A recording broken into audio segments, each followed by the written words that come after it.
Law enforcement agencies have the unenviable job of taking criminals off the streets and putting an end to the negative effect they have on society, often without much success. But sometimes they receive help from the most unexpected sources, those that have ended lives themselves. Number 5. In June of 1964, James Chaney, Andrew Goodman, and Michael Schwerner traveled from Meridian to Longdale in Mississippi, where they were to meet fellow congregation members to discuss the burning of a church in the area. Chaney was involved in the civil rights movement. Schwerner was traveling to Longdale in order to join the movement, and Goodman had been involved in the Freedom Summer campaign, which aimed to register African Americans to vote in Mississippi. Just outside Philadelphia, however, they were stopped by police for speeding and escorted to the local jail, where they would be held for several hours. Upon their release, the three men got back into their car and set off once more, only to be pulled over again after leaving Neshoba County. They'd been followed by law enforcement officers, among others, who kidnapped them. They were then driven to an earthen dam where they were executed.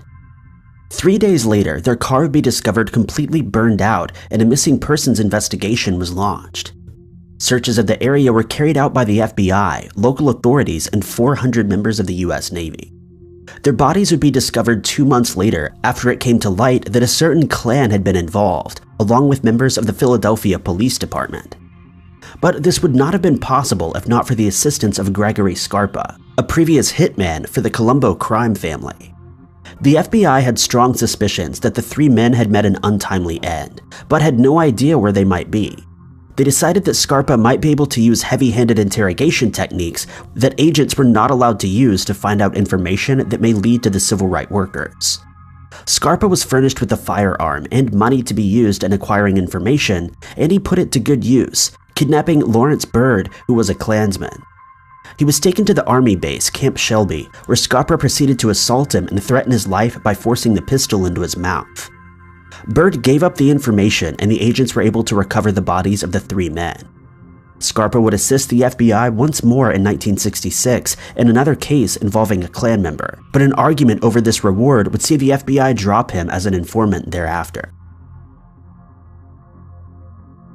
Number 4.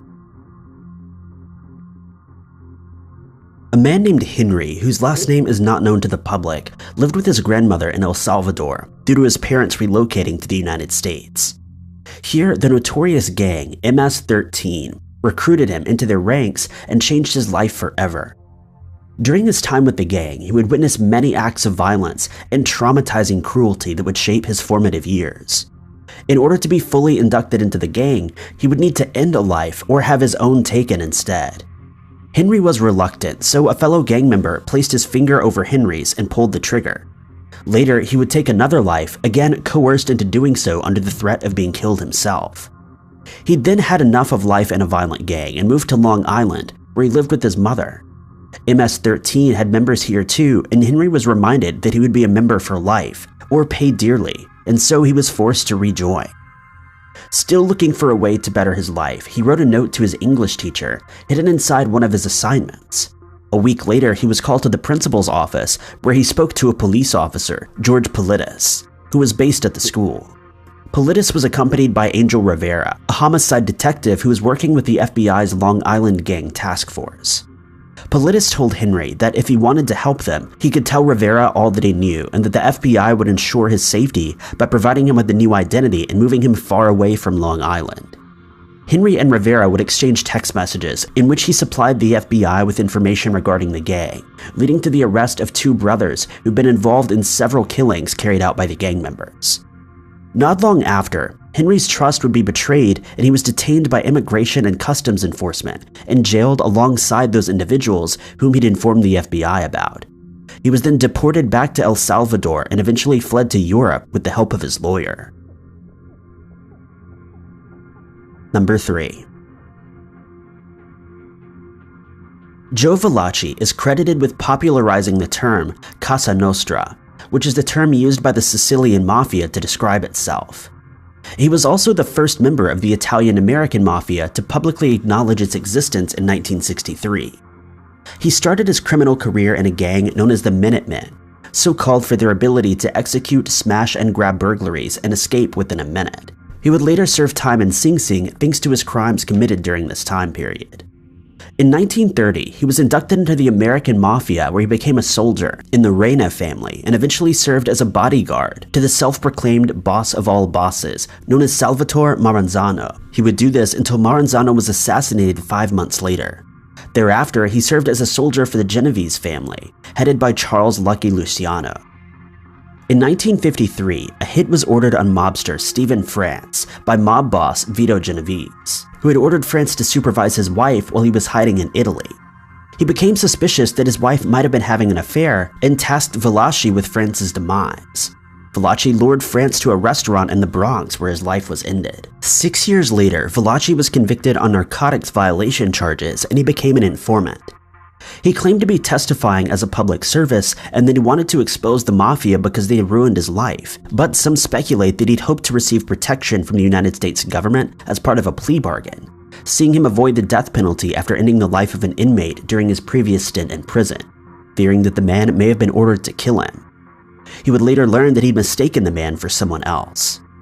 Thanks to his testimony, law enforcement was able to glean a detailed and accurate insight into the mafia's dealings and operations, leading to the solution of numerous unsolved cases involving organized crime syndicates. Number 2.